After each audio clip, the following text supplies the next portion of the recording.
I was doing a little more looking into this Candace Owens situation. So what I found was that in high school, she had an incident where she received 4 calls she didn't answer because they were from blocked numbers.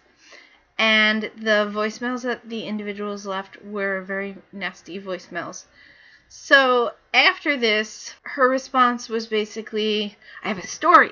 I need to get in the media. I have a story. I gotta tell my story. I gotta get in the media. I gotta tell my story, my story, my story. So that was the first time that she had a story. And then later on, she had her Kickstarter pulled down. And she blamed Zoe Quinn. And, she had a story. She had to tell her story. Story. Gotta tell the media. Gotta story. Everything was a story. She's got to tell the media. And then recently, she came out as a conservative. And when she did so, well, I'm black and I'm conservative. I got a story. I got a story. Got to tell the media. Got a story.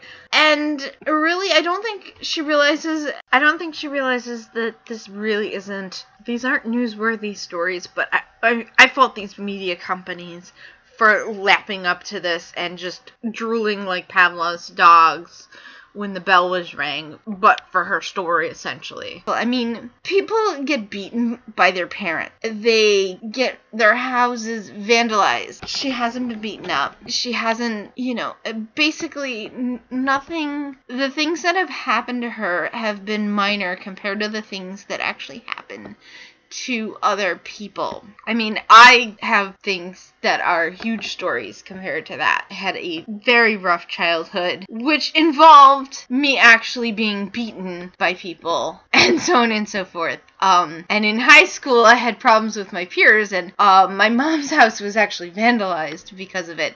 On the day my mother died, no less. They threw eggs at the windows, and the cops ended up finding the kids who did it.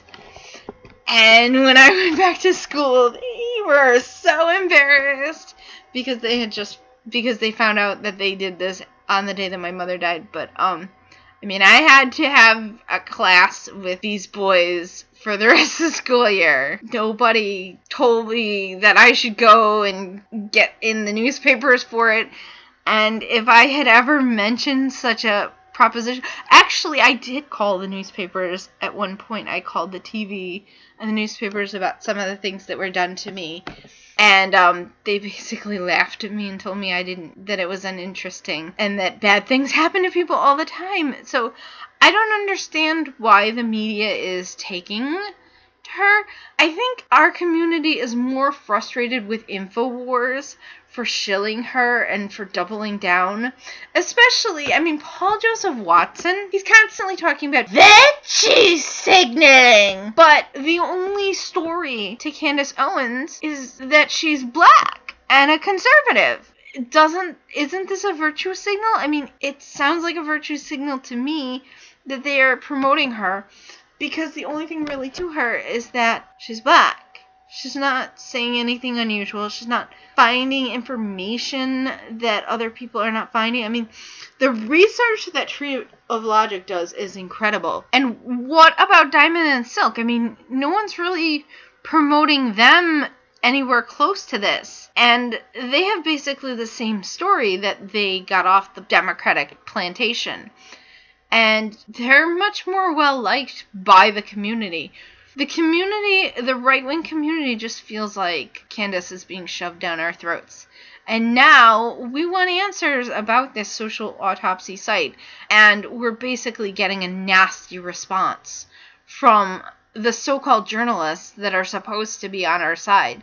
And I think that we are as much, if not more, frustrated with the InfoWars reporters as well as people like Reuben Report and Stéphane Molyneux. I think we're just as frustrated, if not more, with them for having her on and refusing to get answers. And then as we say, hey, we want answers about these things, Candace blocked Tree of Logic.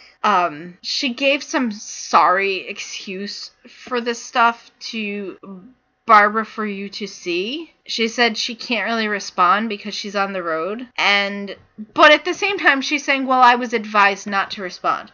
And then there's this guy who, when I'm looking at new stuff and old stuff about this Candace Owens, I kept finding all these comments by this Christopher Tyler. Going back for the last month, saying, watch her on this program, she's great, she's wonderful, blah, blah, blah. And I go looking, and eventually I find his Twitter, because it's a pretty common name. I mean, Christopher is the first name, Tyler is the last name. There wasn't exactly one of them, but I found his Twitter, and so I questioned this guy, like, who are you, and why are you shilling her so hard? Are you trying to sleep with her? Are you sleeping with her? Because he is shilling her. When I found his Twitter, his entire Twitter is promoting her. And I also thought maybe he was a paid agent for her, especially since he does seem to have some sort of a background in PR. And I guess he's running for Congress somewhere, but I could be wrong about that. I thought I saw something, it wasn't exactly clear. So he basically lashed out at me for asking the question, and I think it was a very valid question. If you look at his Twitter, he's probably going to block me on Twitter soon. But if you look at his Twitter, his entire Twitter is just absolutely shilling her so hard. And there's no logical explanation for it. I mean, even if he promotes her, because you don't see him, he has maybe like one post about Diamond and Silk, and maybe another post here and there about this and that person. There's another woman who's some Elvis fan that he promotes a little bit. But his entire Twitter, it's like 90% promoting Candace Owens. And I think that's suspicious. I don't know. I'm gonna give you guys some links, and I guess you guys can let me know what you think.